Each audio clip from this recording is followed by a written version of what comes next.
Hello friends, मैं हूँ गौरव। और क्या आपने कभी नर्क को अपने ख्यालों में इमेजिन किया है? कैसी दिखती होगी वो जगह? क्या आप वहाँ जाना चाहोगे? अगर आप एक इंसान हो तो आप अपने दुश्मनों को भी वहाँ भेजना नहीं चाहोगे। लेकिन दुख की बात तो ये है कि कुछ लोगों ने अपनी जिंदगियों में ही नर्क को देखा है और लौट के वापस भी आए हैं वहाँ के किस्से सुनाने।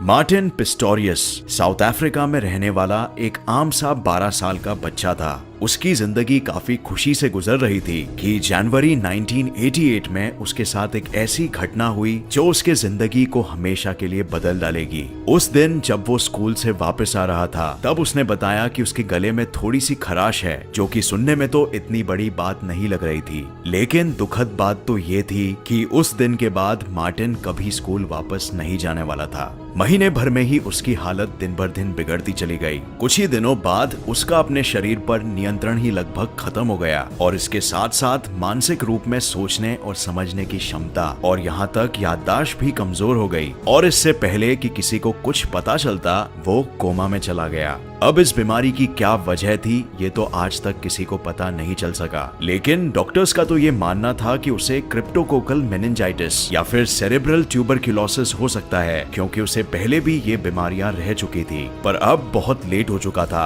और इसे अब ठीक कर पाने के लिए डॉक्टर्स के पास कोई तरीका नहीं था। सारे ट्रीटमेंट्स के मार्टिन पर फेल होने के कुछ ही दिनों बाद उसे हॉस्पिटल से डिस्चार्ज कर दिया गया और उनके माता पिता को ये बताया गया कि अब भगवान या फिर कोई चमत्कार ही उनके बच्चे को बचा सकता है। मार्टिन पूरी तरह बाहरी दुनिया से संबंध तोड़ चुका था। वो बस एक जिंदा लाश की तरह था और उसके वापस पहले जैसे होने की संभावना भी ना के बराबर थी। सब लोग मगर उसके ठीक होने की कामना कर रहे थे, लेकिन वो ठीक अब कितने समय बाद होता या फिर कभी होता भी ये कोई नहीं बता सकता था। वैसे आंकड़े अनुसार कोमा में जाने के बाद लगभग 58% लोग कभी वापस जिंदा नहीं हो पाते और उसमें से भी 4 दिन कोमा में रहने के बाद जिंदा हो पाने या होश में आ पाने का चांस सिर्फ 7% ही बचता है, जो फिर 2 हफ्ते बाद सिर्फ 2% हो जाएगा। तो इंसान के पास ज्यादा समय नहीं होता कोमा से लड़ के बाहर निकल पाने के लिए। लेकिन ये काफी चौंकाने वाली बात थी कि मार्टिन आंकड़ों को चुनौती देते हुए काफी लंबे समय तक जिंदा रह सका और साथ में ही उसके वापस ठीक होने की उम्मीद। बट क्या ये वास्तविकता जिसमें मार्टिन जी रहा था, क्या वो एक असल जिंदगी थी?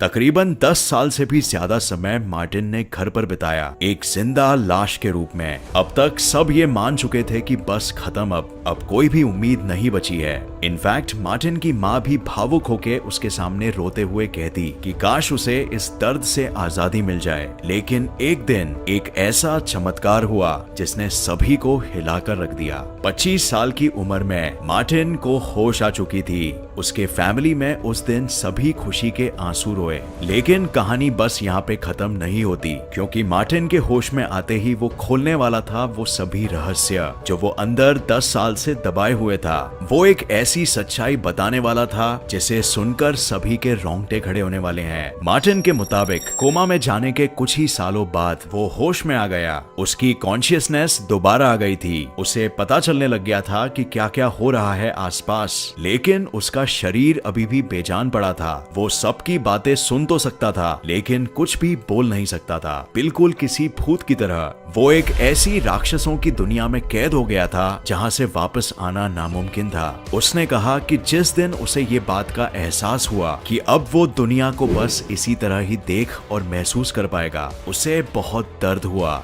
वो अंदर से बिल्कुल नॉर्मल हो गया था, बट ये बात बाहर तक कैसे पहुंचाया जाए कि वो ठीक हो गया है जब वो अपनी एक उंगली भी ना उठा सके। उसे अपनी पूरी जिंदगी एक लाश के अंदर जीने के अलावा और कोई भविष्य नहीं दिखता। उससे भी दुखद बात यह है कि उसे अपने माँ के रोने की आवाजें भी सुनाई देती और वो उन्हें ये कहते हुए भी सुन सकता था कि अच्छा होता अगर ये सब कुछ इधर ही खत्म हो जाए। तो आप इमेजिन कर सकते हो कि क्या बीत रही होगी मार्टिन पर उस वक्त। लेकिन वो अपनी माँ को समझ सकता था कि वो ये सब उसी की भलाई के लिए सोच रही थी। लेकिन मार्टिन के पिता शायद ही एक ऐसे इंसान थे जिन्हें अपने बेटे पर पूरा भरोसा था। वो हर रोज उसे साफ करते, अपने हाथों से खाना खिलाते और उसके शरीर का मसाज भी करते ताकि वो स्वस्थ रह सके। अपने दिमाग को ट्रेन करने के लिए मार्टिन अपने दिमाग में ही सारे पहेलियां सुलझाया करता था और यहाँ तक कैलकुलेशंस भी करता था। मार्टिन ने पूरी तरह ये स्वीकार कर लिया था कि ये ही अब उसकी दुनिया है। अब ये कहना गलत नहीं होगा कि ऐसी परिस्थिति में आकर कोई भी नॉर्मल इंसान अपने आप को ही खो बैठेगा और शायद फिर से पागल हो जाए, लेकिन मार्टिन ने हिम्मत बनाए रखी और आखिर में यही हिम्मत ने उसे सफलता दी। एक दिन सब कुछ बदल गया जब मार्टिन के रेगुलर पैरामेडिक चेकअप में उसने किसी तरह से ये जता दिया कि वो होश में आ चुका है। ये बात उसने सिर्फ अपने आंखों से जताई और खुशकिस्मती से उस पर गौर भी कर पाया गया। उसके बाद उसे तुरंत एक स्पेशल सेंटर ले जाया गया जहां पर उस पे कुछ टेस्ट किए गए, ये जानने के लिए कि वो असल में कॉन्शियस है या फिर ये सिर्फ एक इत्तेफाक था। और फिर जब मार्टिन ने सारे टेस्ट पास कर दिए तो सबको मालूम पड़ गया कि ये आखिर सच्चाई ही है। उसके बाद मार्टिन की माँ ने अपनी जॉब छोड़ दी और उसकी मदद करने में और उसका ख्याल रखने में लग गई। उसके बाद उन्होंने एक ऐसा कंप्यूटर प्रोग्राम बनाया जिसकी मदद से मार्टिन बातचीत कर सके। और इतना ही नहीं, जैसे ही मार्टिन के पास ये कम्युनिकेट करने की काबिलियत आ गई, मार्टिन ने अपनी कॉलेज डिग्री तक ले ली और उसके बाद एक वेब डेवलपमेंट कंपनी में उसे जॉब भी मिल गया। अब इसे कहते हैं असली जज्बा। जल्द ही मार्टिन के चेहरे पर फेशियल एक्सप्रेशन आना भी शुरू हो गए और फिर उसका पूरा शरीर ही काम करने लग गया। उसने अपनी बहन की एक दोस्त से शादी कर ली और उसके बाद हमेशा खुश रहा।